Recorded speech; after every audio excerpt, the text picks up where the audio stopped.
हजरात, ईरान पर हमले की धमकी अमेरिका ने दे दी है। डोनाल्ड ट्रंप ने कह दिया है कि अगर ईरान ने अपना न्यूक्लियर प्रोग्राम दोबारा शुरू किया बिना हमसे डील किए तो हम हमला कर देंगे। आप खेल समझिए, ईरान के सामने शर्त वो ऐसी रख रहा है जो शर्त ईरान ने मानने से सीधा इनकार कर दिया है। ईरान बैलिस्टिक मिसाइल्स और लगातार अपने डिफेंस सिस्टम को डेवलप कर रहा है और मिसाइलें मास प्रोडक्शन में डाल रखी हैं। लगातार वो मिसाइलें बना रहा है। पिछले 3 दिन से ये खबर क्लियर कट सामने आ गई कि ईरान तेजी से हथियार बना रहा है। ईरान से इजराइल ने रिक्वेस्ट की है कि वो लड़ाई नहीं चाहता, लेकिन ईरान ने रिजेक्ट कर दिया कि नहीं, तुम पे भरोसा नहीं है। अब इजराइल ने अपने वालिद मोहतरम को आगे कर दिया, शैतान को, कि आप ईरान को धमकी दो। हालांकि अमेरिका की इस धमकी से ईरान पर फर्क नहीं पड़ने वाला है। Well, you know, they can try, but it's going to take them a long time to come back. But if they do want to come back and they want to come back without a deal, then we're going to obliterate that one too. You know, we can knock out their missiles very quickly. We have great power, and we helped Israel a lot. We were shooting down the drones. We were doing a lot of things for Israel. We did a good job for Israel, but Israel did a good job. They fought, and they all fought bravely. Look, that's a war. That's a vicious war. They're all vicious wars. When you write, hey, you covered a lot of wars. They're all vicious. We never saw a nice one, right? They're all vicious. But that was a big fight. But the big thing was the knockout of the possible nuclear capability. Donald Trump ने यह भी कह दिया कि 12 days war में हमने Israel की काफी मदद की, आगे भी करेंगे। और हमने ईरान पर हमला जब किया तो ईरान तब से अब तक कमजोर हो गया। हजार, डोनाल्ड ट्रंप सड़क पर पड़ा हुआ गू है, वैल्यू कुछ नहीं है, सिर्फ बकैती आती है। कैसे? जहां इजराइल की कल की रिपोर्ट टाइम्स ऑफ इजराइल में दिखाई मैंने आपको, इजराइल के अखबार में लिखा और इजराइल की इंटेलिजेंस ने माना कि 12 डेज वॉर में ईरान ने हमारा नुकसान ज्यादा किया। और कल ही की रिपोर्ट में मैंने आपको बताया और दिखाया कि टाइम्स ऑफ इजराइल और इजराइल के बड़े अखबारों ने खुद ही सैटेलाइट इमेज जारी की है अपने इजराइल के इलाकों की, जहां F-35 इजराइल का खड़ा रहता था, उसी हैंगर और स्टैंड पर ईरान की मिसाइलों ने हिट किया है। तो डोनाल्ड ट्रंप जो कह रहे हैं वो हवाई बातें हैं। जमीनी स्तर पर ईरान ने इजराइल को 12 दिन में हिला दिया था, लेकिन अब देखना यह है कि ईरान तो इस वक्त रुकने को तैयार नहीं है, तो रोकेंगे कैसे? There's no way they could have done a deal if Iran was not really nullified to a large extent. Iran is not the same country. Iran was a country that was feared by everybody. Now it's a country that's been very much downgraded. I'm sure they'll try and come back, and they're very capable people. Maybe they will, maybe they won't. They are reconstituting their missile program quite quickly.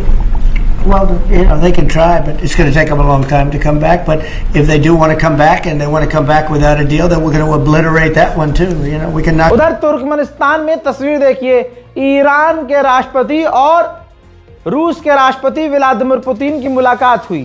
यहां पर बड़ी बात यह हुई कि भाई Putin ने साफ कह दिया कि हम ईरान के न्यूक्लियर प्रोग्राम के साथ हैं, क्योंकि वो हथियार नहीं बना रहे हैं। वहीं पर इराक के राष्ट्रपति से भी मुलाकात हुई है, ईरान के राष्ट्रपति की।